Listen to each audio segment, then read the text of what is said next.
ter dois temas: gestação múltipla, né? Gestação gemelar, e iso-imunização RH. A iso-imunização, eu acho que a gente, desde quando está, antes de entrar na faculdade, estudando biologia, a gente já ouviu falar em iso-imunização, porque a gente estuda fator RH de parte sanguínea, né? Então a gente, é uma coisa mais normal para vocês. E em relação à gestação múltipla, a gente tem aquele encantamento, é grávida de gêmeos, é um casal, menina, menino, são parecidos ou não são. Existe a minha cara metade, então existe o Fábio, eu tenho um irmão gêmeo, né, comigo, mas existem as complicações todas envolvidas em relação a uma gravidez gemelar. E principalmente quando são gêmeos idênticos, né? Que vai ser uma gestação monocoriônica, monoamniótica. Então, uma bolsa e uma placenta. E aí, o que vocês têm que entender basicamente? A placenta, através da placenta, é que a gente vai ter o recebimento, né, a passagem dos nutrientes, do oxigênio para aqueles fetos. Se eu tenho uma placenta para nutrir, acomodar dois embriões, então aí é que vai ter as complicações. Então a gestação monocoriônica é que está mais envolvida de avaliações, que tem que ter um pré-natal mais detalhado, mais de perto, porque existem as complicações tanto materna quanto fetal, aumentando o risco de óbito materno e fetal. Essa gestação múltipla, então você vai ter um ou mais ciclos ovulatórios, e dentro do útero você vai ter o desenvolvimento de um zigoto ou na divisão do mesmo zigoto. Então, de acordo com essa divisão, em que fase da fecundação ela vai estar, vai ocorrer, é que você vai ter o desenvolvimento de uma gestação monocoriônica, monocoriônica diamniótica, ou mono-mono ou di-di. E aí, qual é a importância? Você tem um aumento da incidência nas últimas décadas, isso em decorrência da fertilização in vitro. Então, as mulheres estão deixando para engravidar cada vez mais tardiamente, e aí os seus óvulos vão estar mais velhos, vão ter complicações, patologias anteriores à gestação, que dificultam essa gravidez, ou das pacientes que buscam bancos de doadores de esperma, né? E aí tem uma gravidez independente. Então, essa fertilização in vitro acaba aumentando o número de gestações de múltiplas. Aí você vai ter a associação com os riscos elevados, mãe e fetal, aumento 5 vezes da mortalidade neonatal, 8 vezes os riscos de paralisia cerebral, porque você vai ter o risco maior de trabalho de parto prematuro. A prematuridade está relacionada com as alterações relacionadas à enterocolite necrotizante, à insuficiência respiratória e às alterações neurológicas, incluindo uma paralisia cerebral. Essa classificação vai ser segundo a zigoticidade. Então, as monozigóticas e as dizigóticas. As monozigóticas, você tem um óvulo e ele é fecundado por um espermatozoide. Então, ele vai ter uma divisão dessa massa embrionária e vai formar gêmeos idênticos, né? Então, mesmo sexo, com as características fenotípicas bem parecidas, né? São chamados gêmeos idênticos e vai corresponder a 1/3 das gestações gemelares. E o momento que vai ocorrer essa divisão dessa massa embrionária é que vai determinar se eu vou ter uma placenta ou duas placentas, ou se eu vou ter uma bolsa amniótica ou duas bolsas amnióticas. Se essa divisão dessa massa embrionária ocorre até o terceiro dia de fecundação, você tem uma dicoriônica diamniótica. Então, 2 placentas, 2 bolsas. Essa daqui é a gemelar sem alterações. A condução dessa gestação é como se fosse uma gestação normal, porque você tem fetos, né, que vão desenvolver independente, porque você tem a presença de 2 placentas. Já essa divisão ocorre entre o terceiro e o nono dia, você vai ter a monocoriônica, então uma placenta e diamniótica, 2 bolsas. Do nono ao 12º, mono, uma placenta, uma bolsa. E após 12 dias dessa fecundação, você pode ter aqueles chamados gêmeos unidos, os gêmeos siameses, que vêm com alguma ligação em alguma parte, estruturas anatômicas. Eles têm órgãos diferentes, mas podem estar acoplados. E os dizigóticos são a fecundação de 2 óvulos. Então, você tem material genético distinto e ocorre nos 2 terços das gestações gemelares. Então, um casal, né, um menino e uma menina com características completamente diferentes, as fenotípicas uma da outra.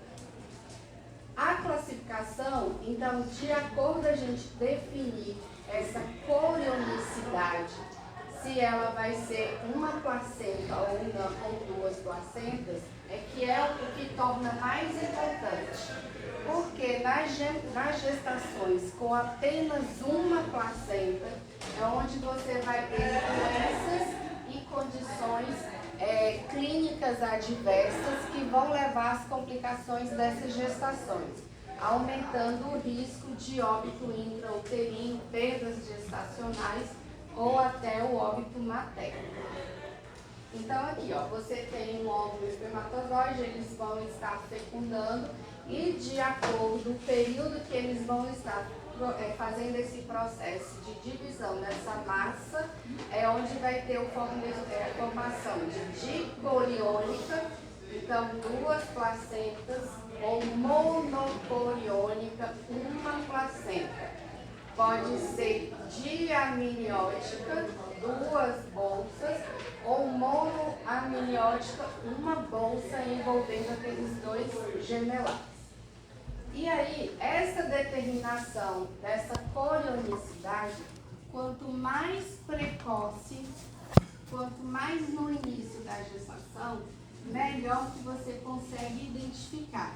Porque a partir do momento que você tem fetos maiores, você perde as características, perde a facilidade de definir a junção entre as placentas e a membrana amniótica.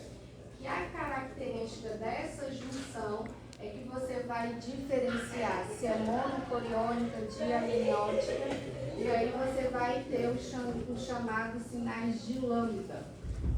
Então, essa ultrassonografia na gestação gemelar é importante que ela seja precoce, para você datar essa idade gestacional, para que você faça o estudo, a anatomia, a ultrassom morfológica desses fetos, identificar se tem união desses fetos, se tem algum desvio de crescimento, desvio de formação, para definir as complicações e rastrear as anormalidades cromossômicas. Então, isso daqui é importante para qualquer gestação, seja ela de gemelar ou não. Então, o ideal para a gente datar a unidade gestacional é uma ultrassom até quantas semanas? Bora? Voaram aí, vou repetir. Para você datar uma idade gestacional, o ideal é que eu utilize uma ultrassonografia precoce. Até que semana de gestação? 12. Então, quanto mais precoce, isso vocês não podem esquecer, gente. Então, a gente vai utilizar uma ultrassom, quanto mais precoce, o ideal, até 12 semanas de gestação. Por quê? Qual a resposta? Quem sabe? O parâmetro do CCN. Então, o parâmetro de comprimento cabeça-nádega, ele é utilizado até 12 semanas. Depois dessa idade gestacional, você vai utilizar a circunferência craniana, o comprimento do fêmur, a circunferência abdominal. Então, se eu tenho os desvios de crescimento associados a serem pais grandes ou pais pequenos, a genética, se eu tiver desvios de crescimento associados a alguma patologia, depois de 12 semanas isso se torna mais difícil.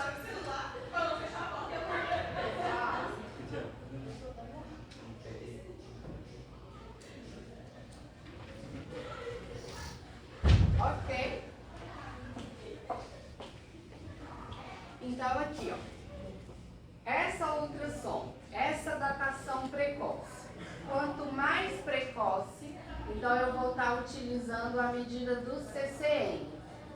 E essa medida do comprimento cabeça e nádega, para eu datar a idade gestacional, eu vou ter que utilizar o CCN do maior feto. Porque o desenvolvimento dos dois embriões pode estar acontecendo algum desvio. Na divisão de uma mono-mono, eu posso ter uma síndrome feto-transfusor, onde um vai crescer mais em detrimento do outro. Então, o cálculo da idade gestacional, você pode receber algumas ultrassons que um feto está dando 12 semanas e o outro está dando 13 semanas e 3 dias. Você vai levar em consideração, para calcular aquela idade gestacional, de 13 semanas, porque é aquele que tem o comprimento cabeça-nádega maior, entendeu? E a partir dali você vai ter que avaliar se está tendo algum desvio de crescimento entre um feto e outro. Se a idade gestacional for maior que 14 semanas, você vai usar a medida da maior circunferência cefálica. Então, até 12 semanas o CCN. Acima de 14, onde você vai usar comprimento do fêmur, circunferência abdominal e circunferência cefálica, você vai calcular a idade gestacional pela circunferência cefálica, sempre do maior feto. A identificação do feto. Então, quando a gente faz o parto, a gente tem que, o pediatra vai colocar lá, quem é o primeiro, quem nasceu primeiro. Então, aquele que estiver mais próximo do colo do útero, ou aquele que vai ser o feto 1, que é aquele mais próximo do colo uterino, e o feto 2, o mais distante. Ou você pode considerar o feto 1, vai ser o feto que vai estar à direita da mãe, e o feto 2, o feto à esquerda. Normalmente, uma gestação gemelar, eles vão estar um ao lado do outro. Então, um à esquerda, o outro à direita. Pode estar os dois cefálicos, os dois pélvicos, um cefálico, um pélvico, né? Então, as variações. E aí você vai classificar, identificar o feto 1 e 2. Por que que isso é importante?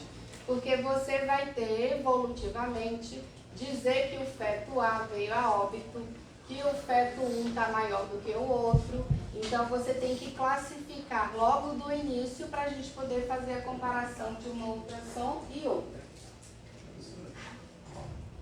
Mas se eles se movimentarem, essa classificação, como é que fica? Não, eles acabam se movimentando, mas a partir do momento que a gestação vai evoluindo, por ser o útero, ele tem que acomodar duas gestações. Então, a mudança de posição de uma gestação gemelar para uma gestação única, ela é menor, entendeu? Eles acabam, não ficam trocando tanto de posição. Rastreamento das anormalidades. Então, as anormalidades, elas são muito mais frequentes nas gestações monocoriônicas. Nas taxas de gêmeos dicoriônicas, as taxas de detecção em falso positivo são similares às gestações únicas. Porque se eu tenho duas placentas, a gente vai trabalhar como se fosse uma gestação única. Já na gestação mono-mono, ela tem mais perspectiva de alterações. Então, é importante a gente avaliar o risco relacionado à idade materna. Quanto mais velha a paciente, os seus óvulos estão mais velhos, então a sua possibilidade de evoluir, principalmente para a síndrome de Down, alterações cromossômicas, é maior. Aí é importante a realização da translucência nucal, que vai ser na ultrassom morfológica de primeiro trimestre. Translucência nucal alterada, essa paciente, o ideal é que seja encaminhada para a biópsia de vilo corial, onde vai estar estudando o cariótipo e definir alguma alteração genética.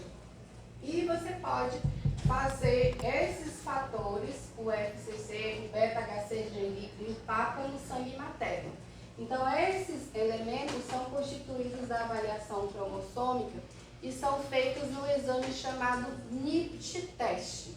Então, o NIPT ele pode ser feito a partir de 8 semanas. A gente colhe o sangue materno, você consegue identificar o sexo do neném e avaliar o risco de cromossomopatias.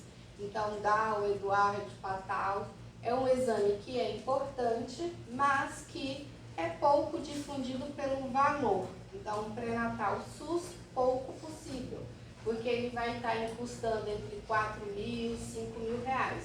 Então, é uma realidade para pacientes diferenciados. Já os gêmeos monocoriônicas, você tem uma taxa maior, né, de falso positivo, você tem um risco relacionado ao aumento dessa translucência nucal, aumentando o risco para síndrome trissomia 21, síndrome de Down, e aí esse médio, ele vai ser calculado para cada gestação. Então, por isso que é importante, vai fazer o morfológico de cada feto e aí avaliar o risco de cada um na monocoriônica. Essa definição aqui da corionicidade. Então, você tem a formação do sinal do lambda, onde você tem aqui, ó, duas placentas dicoriônicas justas postas. E aí ele vai ter uma elevação aqui no meio e você vai identificar aqui, ó, o sinal de lambda, nessa imagem de ultrassonografia. Então, por isso que para identificar essa área, essa formação, o ideal é que seja uma ultrassonografia precoce. Olha como você consegue ver um saco gestacional grande e um feto que você vai ter aqui ainda medida de comprimento cabeça-nádega. A partir do momento que você tem fetos grandes, você não consegue diferenciar adequadamente essa corionicidade. Então, às vezes, você tem uma gestação onde a primeira ultrassom aparece como mono-mono. Já lá na terceira, quarta, quinta ultrassonografia, aí o ultrassonografista coloca que é uma DIDI. Em qual você vai acreditar? O ideal é você pegar a referência da primeira, porque é uma ultrassom precoce e aí você consegue avaliar melhor essa divisão aqui dessas placentas dicoriônicas. Então, você tem a visualização de mais de um saco gestacional. Aqui nas imagens você consegue definir adequadamente que tem um traçado, uma membrana no meio desses sacos, e que essa membrana vai ser esse septo espesso, e tem um componente coriônico entre essa membrana amniótica. Então, você tem a formação aqui desse sinal de lambda. E com o avanço dessa gestação, esse sinal acaba desaparecendo, porque você tem aqui o crescimento desses fetos e essas membranas é como se elas estivessem ali fundindo uma entre si. Então, você não consegue diferenciar se vai ser dois sacos ou um saco único. Vocês entenderam isso daí? Tá. O outro sinal é o sinal do T. Então, aqui no T, ó, você tem uma placenta monocoriônica. Esse sinal aqui, ó, você vê que ele é muito mais discreto se você comparar, ó. Esse tem uma entrada aqui, ó, onde você tem como se fosse a placenta adentrando na camada do líquido amniótico. Vocês entenderam que é diferente? Já nesse outro sinal aqui, ó, ele é bem tênue. Então é como se você só tivesse uma linha aqui dividindo uma membrana amniótica da outra. Então o âmino torna-se visível a partir de 9 semanas. Você tem a fusão das membranas no final do primeiro trimestre. Tem uma membrana que é fino, dividindo as duas cavidades. Então esse sinal aqui é o chamado de sinal de T. T e lambda são questões de prova, de residência para vocês. Como é que eu vou acompanhar essa gestação? Se for uma gestação dicoriônica, o acompanhamento em relação à solicitação de ultrassonografia, ela não muda em relação a uma gestação normal. Então, o ideal, eu fiz a primeira ultrassonografia e descobri que estava grávida. Então, a próxima ultrassom, se eu já datei a idade gestacional, ela pode ser realizada entre 11 e 14 semanas, que vai ser a ultrassom morfológica de primeiro trimestre. Essa ultrassom, você pode confirmar a datação, identificar o feto 1 e 2, então qual que vai estar à direita, qual que vai estar à esquerda, qual que vai estar mais próximo ou distante do orifício do colo. Você consegue identificar a corionicidade e você vai rastrear as alterações morfológicas de primeiro trimestre. Então, quais são as alterações avaliadas no ultrassom de primeiro trimestre? Quais são as características que a gente avalia? Translucência nucal, poço nasal, fechamento do abdômen. Bora? Vou falar para voltar a aula com vocês. Bora lá. Eu sou o útero. Quais são os vasos que irrigam aqui meu útero, que eu vou ver se tem cisuras? São as artérias uterinas. Então, nas artérias uterinas, eu vou avaliar as incisuras chamadas protodiastólicas. Se eu tiver incisura protodiastólica, a paciente aumenta o risco de ter o quê? E eu vou fazer o que com essa paciente? Passar o quê para tomar? Cálcio S. Se eu tenho um aumento aqui, o edema é chamado de translucência nucal. Quando eu falei lá o primeiro shunt, eu dei aula lá de hipóxia, desenvolvimento circulatório do neném, eu falei shunt, aí no primeiro shunt ocorre aonde? No ducto venoso. Então, no ducto venoso eu vou ver a regurgitação. E depois eu vou ver também a válvula tricúspide. Então, esses são os dados. Translucência nucal, artéria uterina, osso nasal, ducto venoso. E eu vou também fazer ela transvaginal para eu medir o colo. Se eu tiver um colo curto, aumenta o risco de qual doença? E qual doença que eu tenho que fazer a cerclagem? Incompetência istmo-cervical. Vocês, foi o São João ou foi a festa do meio médico? Eu acho que foi a festa do meio médico. Queimou os neurônios. Queimou. Então, bora lá. Depois, entre 11 e 14, eu posso pedir, se não for aquela paciente que está apressada para saber o sexo, a gente vai fazer entre 20 e 24. Então, 20, 22, 20, 24, então vai ser a ultrassonografia morfológica de segundo trimestre. Morfológica de segundo trimestre. Vai avaliar bracinhos, comparar direito e esquerdo, dedinhos, perninhas, braços, medida. Vai avaliar o coração às 4 câmeras, tem algum tipo de alteração, o coração está dentro da cavidade. Vai avaliar o pulmão, vai avaliar o diafragma, vai avaliar a barriga, se tem gastrosquise, então o intestino está para o lado de fora. vai avaliar o umbigo, se tem onfalocele, a hérnia ou não, vai avaliar a bexiga, se tem algum tipo de alteração, vai avaliar o esôfago, se tem atresia de esôfago, vai fazer as distâncias interorbitárias internas, interorbitárias externas, mandíbula, vai avaliar se tem fenda palatina, lábio leporino. Lembrou desses dados? Depois que eu fiz essa ultrassom, eu posso pedir uma ultrassom entre 24 e 26 semanas. Até esse processo de 24 semanas, o feto está em processo de formação.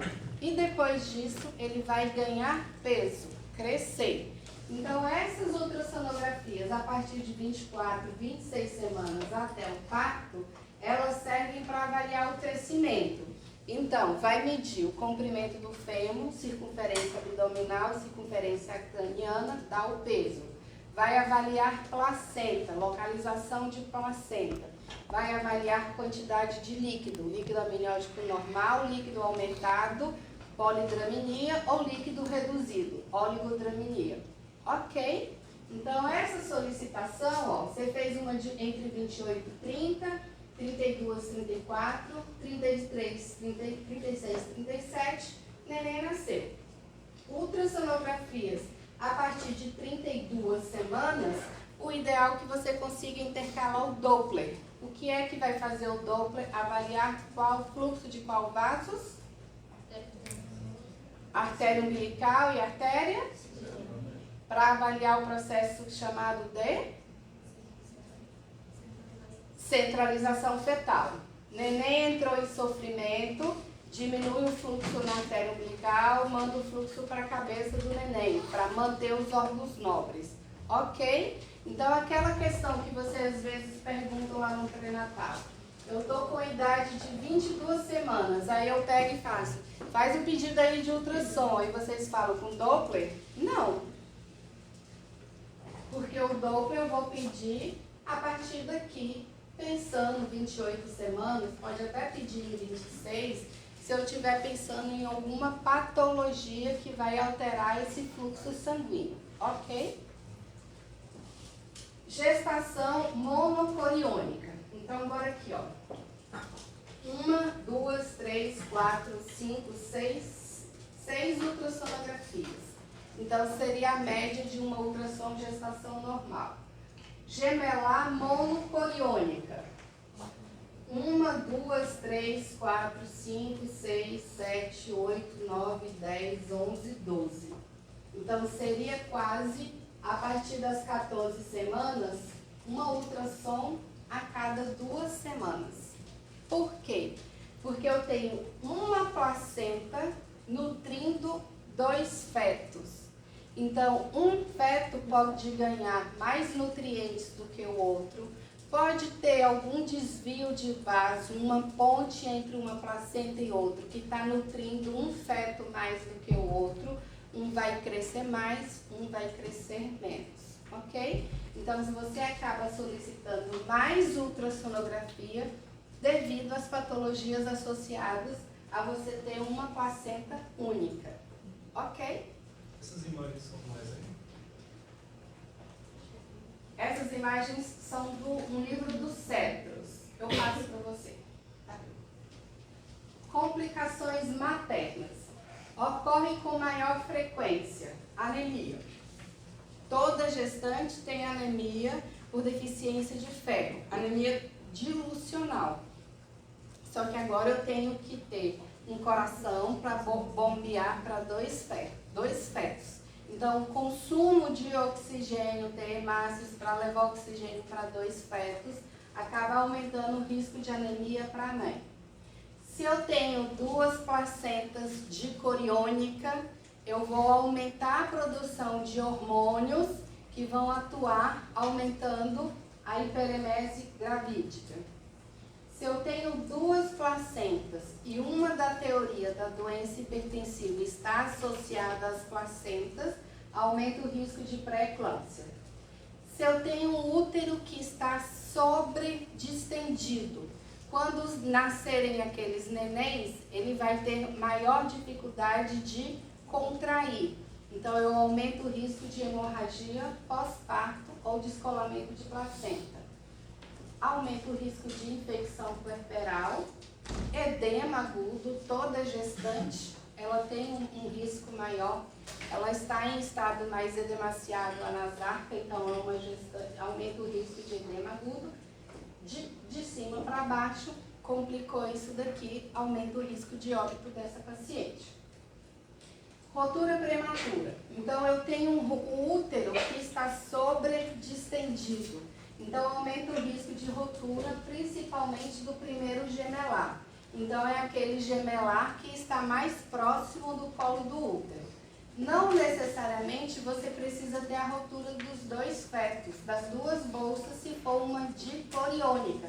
Você pode ter a rotura apenas de uma bolsa. Quais são os riscos? Rompeu a bolsa, o neném, o feto não está encaixado, então pode descer, ter o prolapso do cordão umbilical. Você rompeu a bolsa, os germes que estão aqui na minha vagina vão subir e contaminar essa bolsa. Então você vai ter o risco de coriominionite. Essa coriominionite infectou. Você tem um parto infectado, um líquido com odor fétido. Quando você tirar o neném, aí você vai ter um endométrio que vai estar contaminado, aumenta o risco de infecção pós-parto, endometrite, sepse pós-parto. Aquele feto, são dois fetos que têm um risco para trabalho de parto prematuro, nascerem prematuros, antes de 34 ou antes de 37 gestações pré-termo. Quais são as complicações da prematuridade? Síndrome da angústia respiratória, enterocolite necrotizante, um pulmão que não está pronto para respirar, hipoplasia ou hemorragia pulmonar, pneumonia, sepse. Se eu tenho essas complicações naquele recém-nascido, aumenta o risco de óbito.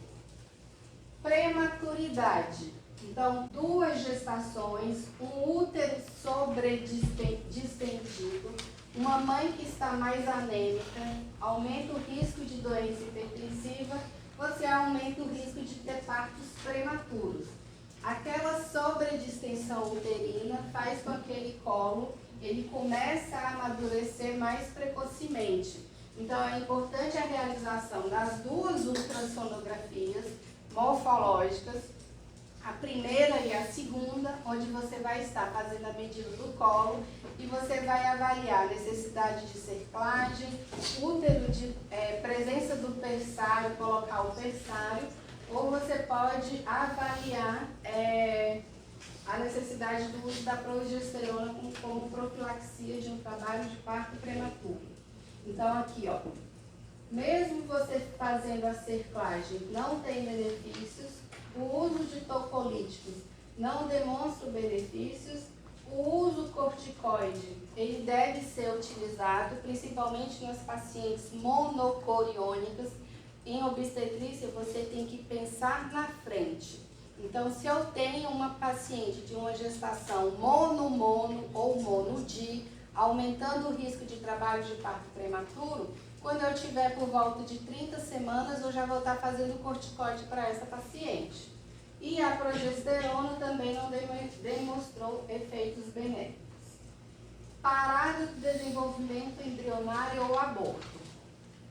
Essa gestação que teve essa divisão de massa embrionária, duas gestações, 2 fetos, um pode vir a óbito no início da gestação, parar o desenvolvimento e aí o outro vai desenvolver normalmente. Então, às vezes você recebe no pré-natal aquela paciente que fala: no início da gestação eu estava grávida de gêmeos e agora só apareceu um. Então, você teve uma parada da progressão. Ela é maior principalmente nas gestações monocoriônicas, não apresenta manifestações clínicas. Na gestação, quando é única, quando o feto vai a óbito para o desenvolvimento, você tem a diminuição das características da gestação. Então, aquela paciente que tinha muitas náuseas e vômitos, esses sintomas desaparecem. Mas se aqui você tem a parada do desenvolvimento embrionário de apenas um feto, o outro está lá dentro da barriga. Então, essas características de náusea e vômitos a paciente não perde, tá? E se você tem essa parada de desenvolvimento no primeiro trimestre, vai ter a reabsorção daquele feto em óbito e a gestação evolui adequadamente. Óbito fetal. Então, o óbito fetal, ele é bem maior nas pacientes que têm gestações monocoriônicas. Aí é importante avaliar qual a idade gestacional, se tem algum fator associado, se tem um citomegalovírus, rubéola, doença hipertensiva, diabetes, e o intervalo de tempo do óbito fetal até o nascimento do outro gemelar. Então, necessariamente, vamos dizer, se eu tenho um óbito de uma gestação de 20 semanas de um dos fetos, a gente vai levando aquela gestação, avaliando o risco infeccioso, solicitando o coagulograma, avaliar o risco de coagulação intravascular disseminada, fazendo o acompanhamento da gestação. Você não interrompe a gestação, porque se você interromper uma, vai acabar perdendo. Então, você vai levando mais próximo do termo possível aquela gestação gemelar com o óbito de um dos fetos, ok? Malformação fetal. Então, as gestações monozigóticas têm um maior risco de malformação, tá? Associados aos defeitos da linha média. Então, holoprosencefalia, defeitos do tubo neural, estrofio de cloaca e malformações cardíacas. É possível a realização do feticídio, então, através da introdução de algumas medicações guiadas por ultrassonografia. Então, você vai causar o óbito desse feto com um tipo de anomalia, mas isso não é possível, não é permitido segundo a lei brasileira, tá? O gêmeo acárdico. Então, é um gemelar anormal, ele tem várias alterações estruturais na sua estrutura, ausência do coração ou presença de um coração rudimentar, então ele vai vir a óbito logo após o nascimento. Eu, como obstetra, eu acho que nesse sentido eu sou a favor sim do aborto, tá? Porque você vai ter uma gestação que vai vir a óbito logo após o parto. Então, não justifica aquele estresse emocional que aquela família vai passar. Então, eu acho que precisa, na minha avaliação como obstetra, não só assim, não é a vida por vida, não conheço a religião de vocês, o que vocês acreditam, mas são os problemas emocionais que aquela família, aquela paciente vai passar carregando uma gestação que no final das contas vai vir a óbito, tá? Então, precisa ser avaliado, sim, também o direito da paciente. O que ela quer também, né? Os gêmeos unidos. Então, esses gêmeos siameses, tá? Então, eles precisam ser avaliados qual é o ponto de fusão, se é possível a separação dessas crianças, tá? E a gente vê, assim, volta e meia na televisão, a gente vê reportagens, né, mostrando que foi feita a separação de gêmeos, mas é um risco de complicações, risco de óbito muito grande. Alguns sobrevivem e convivem normalmente até a vida adulta, se casam, têm namorados, né? Então, é possível a sobrevivência, sim, dependendo do local de fusão. Então, o prognóstico depende do local dos órgãos envolvidos, da extensão da união e da presença de eventuais malformações associadas, tá? A restrição de crescimento. Então, a restrição de crescimento, a gente vai acompanhar a partir daquelas ultrassonografias entre 26 semanas, o percentil, o crescimento desses fetos.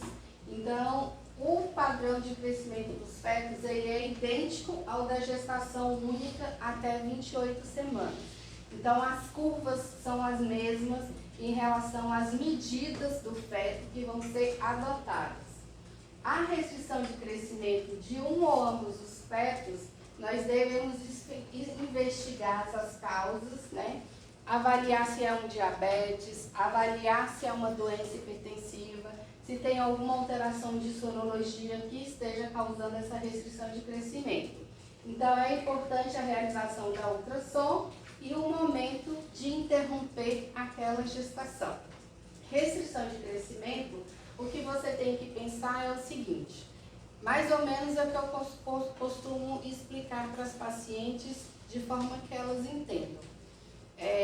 O neném, ele está do tamanho de um melão, então depois ele vai para um tamanho de uma melancia. Ele não pode nunca do tamanho de um melão voltar para o tamanho de uma laranja. Então, a restrição de crescimento ela é patológica quando o neném começa a perder peso dentro da barriga. Então, ele não está ali fazendo uma dieta. Então, esse neném que ao invés de estar ganhando, ele passa a perder peso, essa restrição aí é bem mais grave e precisa avaliar a interrupção da gestação. A discordância no crescimento fetal. Então, aí você vai ter uma diferença em relação ao peso, diferença em relação ao desvio padrão entre esses dois gêmeos, e é importante que você faça uma avaliação do crescimento através da ultrassom e avaliar a vitalidade fetal. Quando eu falo avaliar a vitalidade fetal, qual o exame que vem na cabeça de vocês? Cardiotocografia. Cardiotocografia. Então, realizar, tá, a cardiotocografia. Os aparelhos, a gente consegue colocar os cardiotocos de forma diferente e o aparelho consegue acompanhar a frequência, a movimentação dos fetos separadamente, tá? E a tão famosa síndrome da transfusão feto-fetal. Essa síndrome, ela vai ocorrer exclusivamente na gestação monocoriônica. Então, eu vou ter ali, ó, uma placenta para estar encaminhando, fazendo a nutrição desses dois fetos.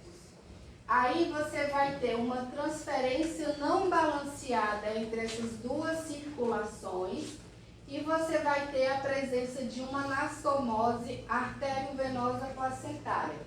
Então, você vai ter aqui um vaso irregular, onde esse vaso permite a passagem do sangue desse feto, que é chamado de doador, porque ele está menor, ele está com restrição, em relação ao feto receptor, que é o feto que está com desenvolvimento até acima do normal para a idade gestacional. Então, se identificado precocemente, de acordo à idade gestacional, é feita uma cirurgia intrauterina, onde você vai destruir essa anastomose e aí você permite que esse feto receba adequadamente esse suporte de sangue, de oxigênio e nutrientes, e ele começa a compensar essa diferença de um feto por outro.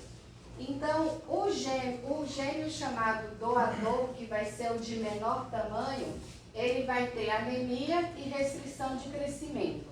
Já aquele gêmeo de maior tamanho é o feto chamado receptor, onde vai estar recebendo uma maior quantidade de sangue. Se ele recebe mais sangue, mais hemácias, então ele vai ter uma policitemia e complicações cardíacas e vai ser um feto que vai estar hidrópico, edemaciado. Então, o feto doador, ele tem anemia, ele tem oligúria, se ele diminui a quantidade de produção de xixi, ele tem oligoâmio. Ele tem uma circulação que é insuficiente. Se ele não está recebendo nutrientes, ele vai ter uma restrição de crescimento. Pode evoluir para uma insuficiência fetal e óbito. Já o feto chamado receptor, ele vai estar recebendo mais sangue, aumentando o risco de hipertensão, poliúria, polidrâmio, sobrecarga circulatória com insuficiência cardíaca, hidrópico, mais edemaciado, e ele aumenta o risco de óbito. Então, se descoberto precocemente, pode ser encaminhado para cirurgia intrauterina. Referência Brasil, a gente tem o Dr. Fábio Peralta, ele faz cirurgias milhares pelo SUS, tá? Pela USP, e fazendo a ultrassonografia, você encaminhando, entrando em contato com ele, encaminha as pacientes, vai ter o gasto do transporte, mas a cirurgia é 0,800. Uma série na Netflix que tem tipo, uns 6 episódios, é sobre cirurgiões incríveis, muito assim. E aí mostra justamente a história da cirurgia de transição fetal, tipo, como que foi desenvolvido, mas é muito interessante como que o obstetra conseguiu chegar a essa cirurgia, né? E até também a cirurgia dos siameses, dos gêmeos siameses, se eu não me engano, Mãos Habilidosas também, que é um negro, né, que até assim, dá tão pouca importância inicialmente a esse médico, por ele ser negro, e aí ele que vai desenvolver essa técnica de separação e como consegue ficar completamente, assim, escandalizar, né, por ele ser negro e conseguir fazer cirurgias tão perfeitas. Porque ele fazia uma avaliação de toda a anatomia e estuda. Então, no filme também mostra todo esse processo e é bem interessante a dedicação dele naquele processo, tá? O acompanhamento do pré-natal. Então, o ideal é que estas gestantes tivessem o suporte da enfermeira, da nutricionista, do psicólogo, do obstetra. Então, seria pré-natal de alto risco.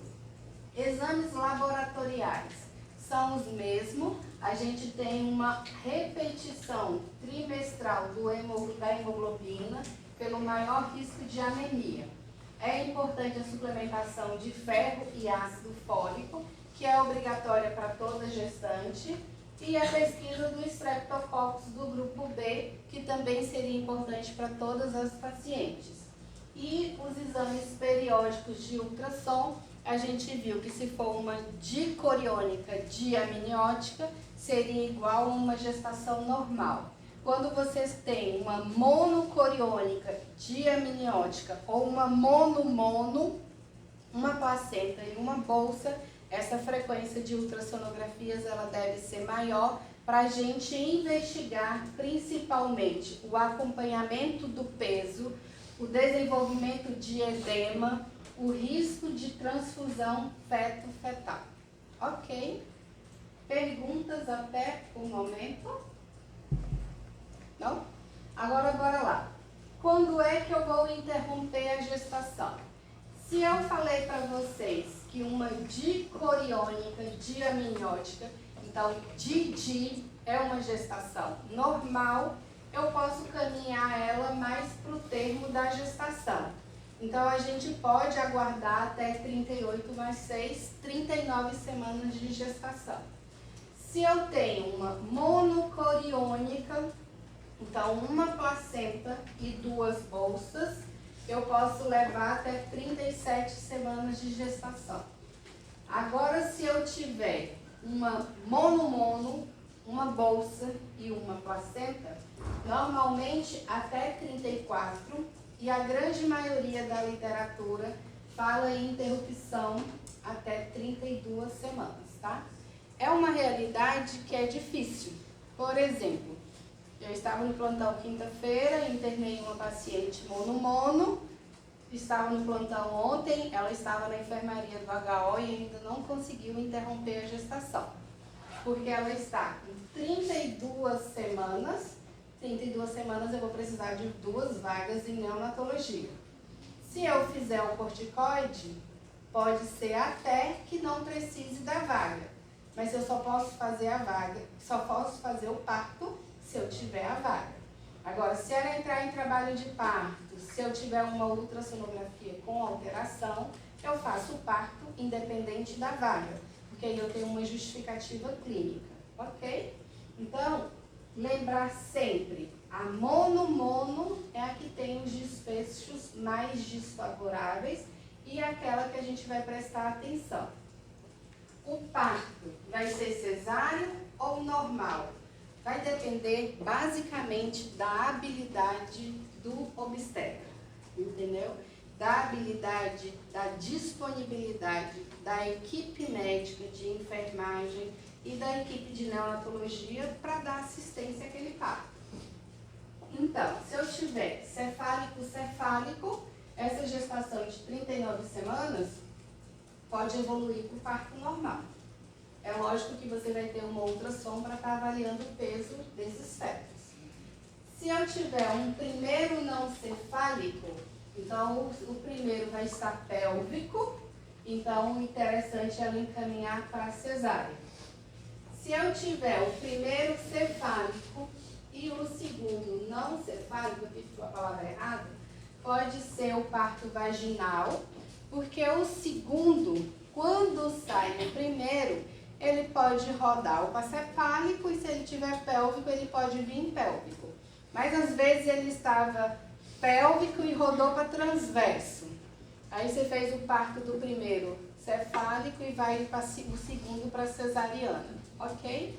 Então eu normalmente generais eu mando para cesariana. E principalmente se tiver o primeiro cefálico e o segundo não cefálico, aí que vai para cesariana mesmo.